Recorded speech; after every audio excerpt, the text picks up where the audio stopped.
Good morning everybody, my name is Crystal and welcome to my YouTube. If you like my videos, please smash that like button.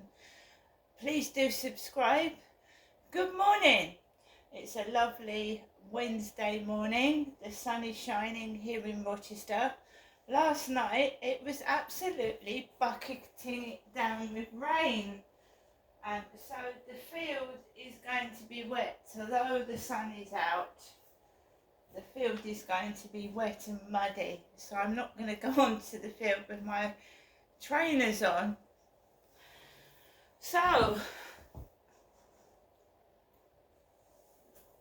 it's a lovely day today. The sun's out. I haven't got any plans for today. I really need to tidy up my flat after being around my mum's. My cat is just one ball of energy.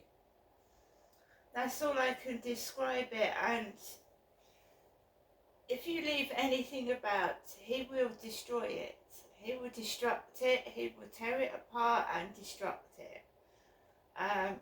My little chihuahua just sits in the chair and he snuggles up and he just is no trouble at all.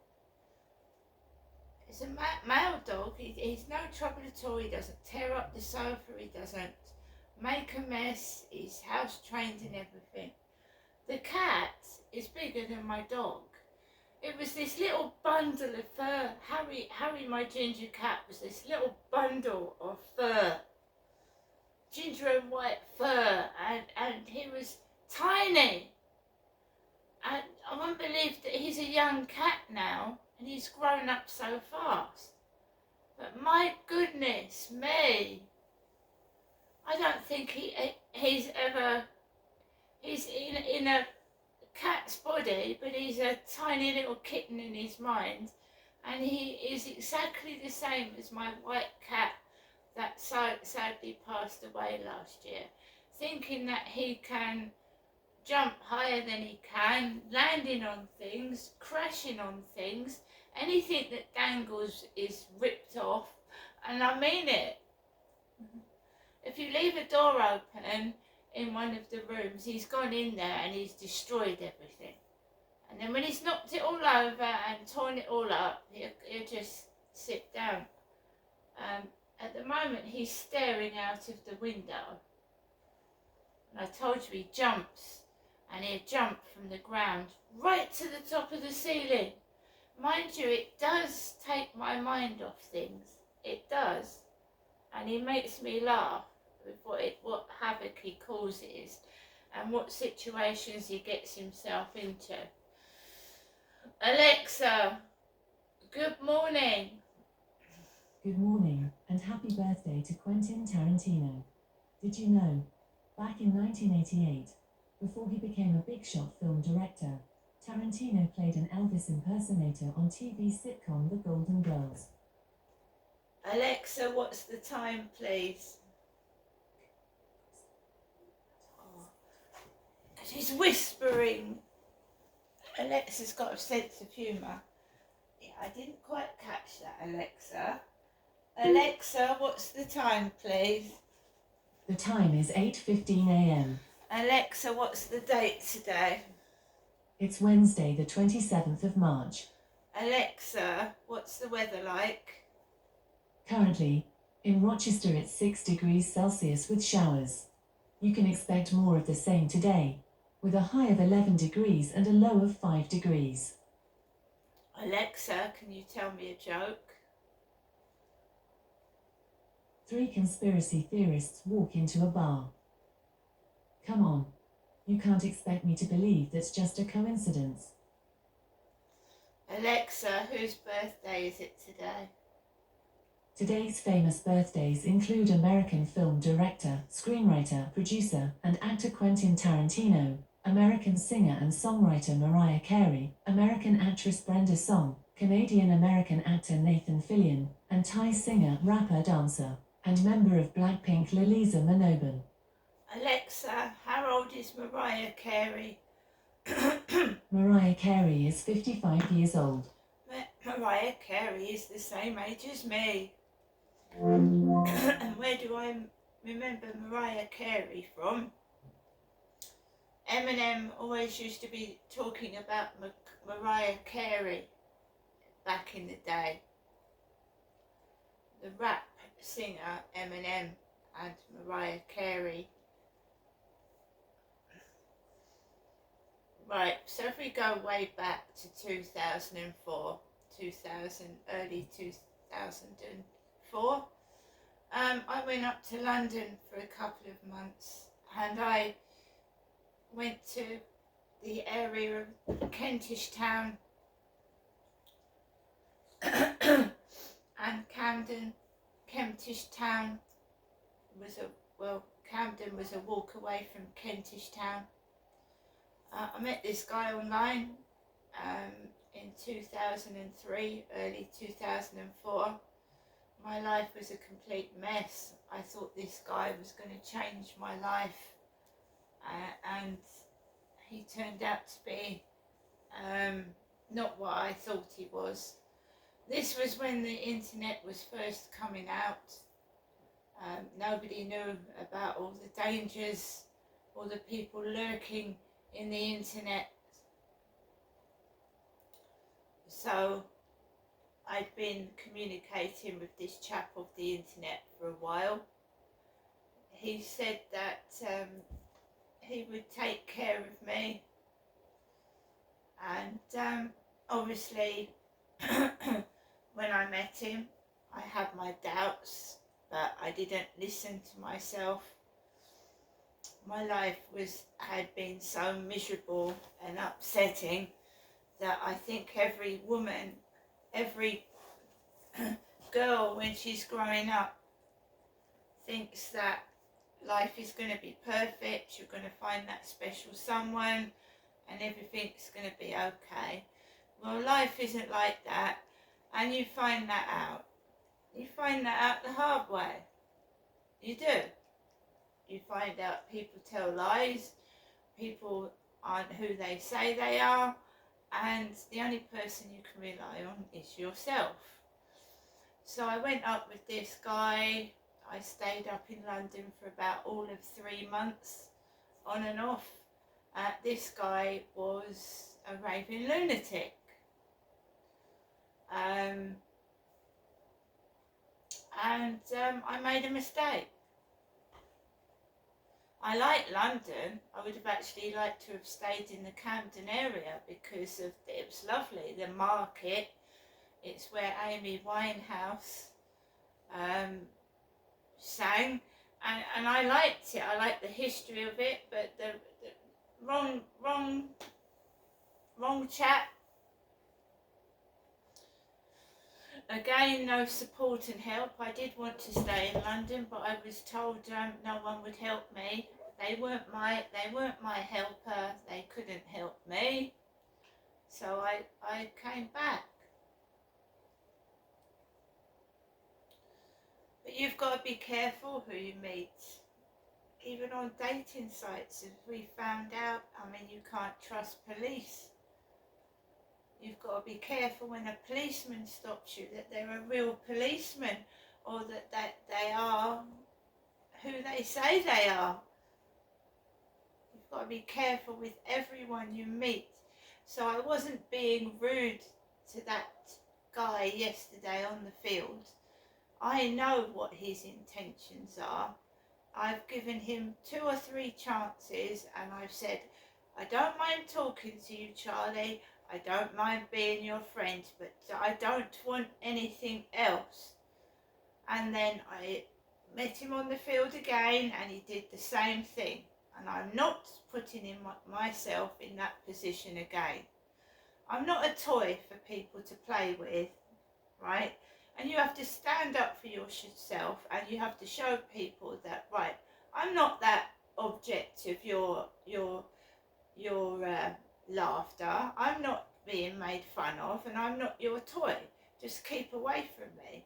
And I will. I appear soft and I appear quiet. The police aren't taking any notice of me, are they? They're not taking one bit of notice of what I say. And one day they will, or they'll be held accountable for what they haven't done and what they've left. I've got a stalker still stalking me. It's all very funny, isn't it? Until it happens to yourself. Till it happens to them. And then they start to wonder, don't they? They don't like it. They wouldn't do it. They wouldn't want someone putting their hands all over them. But you don't mind it being done to me. So I had to put a stop to it. And I'll walk through all the... I just take no notice of them. And then they look stupid because they're laughing at nothing. They're the ones that look the fools. It's all about sex. It's all about trying to get in someone's knickers, and I don't know whether they're filming it, whether Charlie and his girlfriend have got cameras in their flat, maybe in his bedroom, and they're luring women back there. I don't know what they're doing. But don't get me involved in it. Or are they taking the piss out of Princess Diana? Are they? I've got a card from the Royal Horticultural Society. Right? There was French builders before that Charlie appeared, talking obviously in French. I can't speak fluent French, but I can understand some of the French that they're speaking. And why would people be taking the piss out of Princess Diana when she died in 1997 at my old block of flats? I had to complain to the landlord because one of the guys in my block of flats got drunk and was shouting Asian prostitute underneath my bedroom window. And Princess Diana, yes, she went out with a Muslim heart surgeon called Hasnat Khan, and she went out with an Egyptian, Dodi Fayed. But would have anybody have called Princess Diana an Asian prostitute? I know Diana's own mother called her a whore, and I believe her mother attended Diana's funeral. But Diana's own mother called her a whore.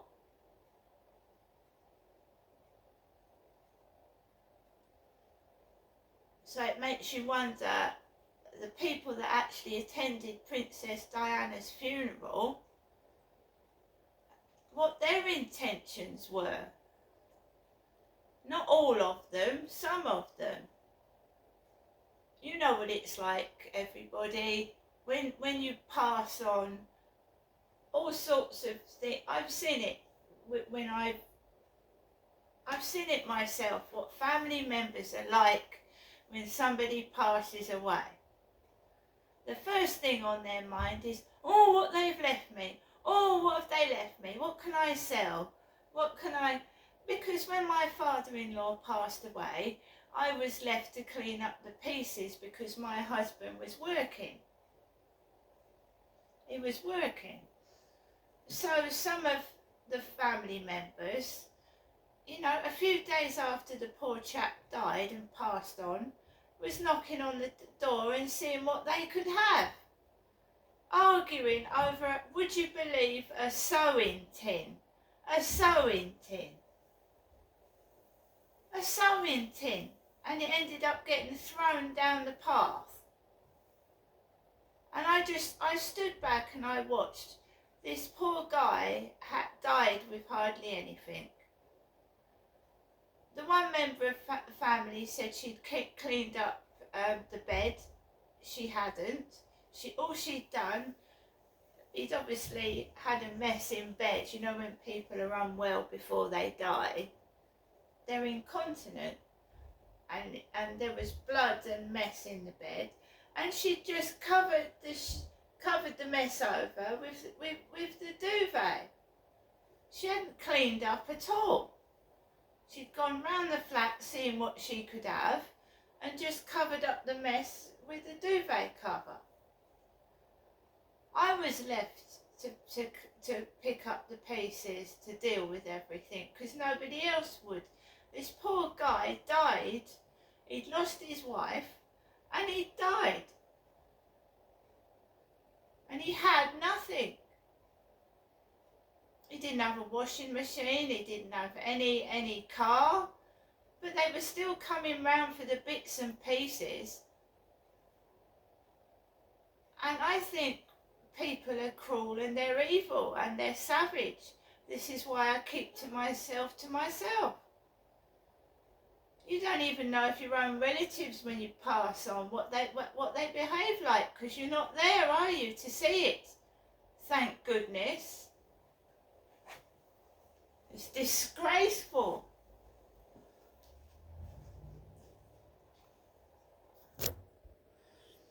It is absolutely disgraceful. People think, oh, she's something wrong with her. She keeps herself to herself. Oh, yeah. Well, you know why, don't you? I was telling my mum yesterday, you make friends with people, right? And they've got other friends. So you talk to people, maybe it be a neighbour, someone on the street. You get to know them, they start talking to you, and then they start manipulating you. One day they'll speak to you, I get it. One day they'll speak to you, and one day they'll turn their back on you and they'll speak to somebody else, and they don't want to know you. They pick you up and they put you down, if you let them, when they bloody feel like it. So I take people with a pinch of salt, and I will speak to someone, I will say hello, but they're not coming in my flat, I'm not getting too close to them, and they might think they're in control, but they're not. Everybody does it to me. They start being nice to me, and they might start giving me little things and being nice, and then the cattiness and the backstabbing starts, and I don't want it. I don't want it. Or they want to know every little small detail about you, and then they pass it on to everybody else, and I don't want that either. So yeah, I do keep myself to myself, and I think that I like it that way. I mean, we all like a bit of intimacy, don't get me wrong, but I mean, I'm not being used, and I'm making it bloody known that I'm not being used anymore. And what was fun, and men passing me like past the parcel and treating me like dog shit, is not happening anymore. And you know, you text me your shit, text me it, text me your bullshit. You're a liar, you're a... I do think it's a woman that is trying to get me back for something, and or somebody that is just trying to continuously be horrible, and it backfires and it doesn't work, because when you ask them for a photograph of themselves, they can't provide one. They can't, because they're a liar. And they try and alarm and scare. I'm a 6 foot so-and-so. Are you? Well, let's see a picture, and they can't provide one. I don't believe a word they say, and they just get shot down in flames, because they know that they're a liar. And no one manipulates me. If I don't want somebody, I don't want somebody. You can't control me. And it pisses them off, and they get annoyed with themselves.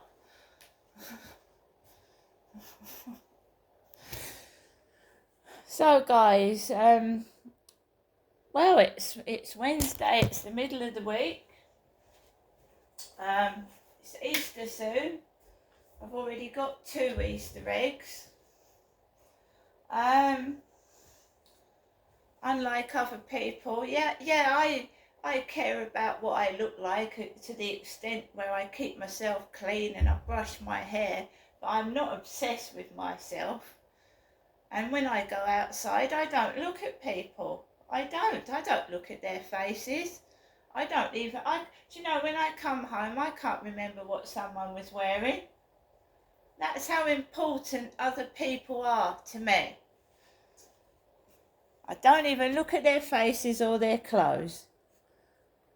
They're not important. See you later.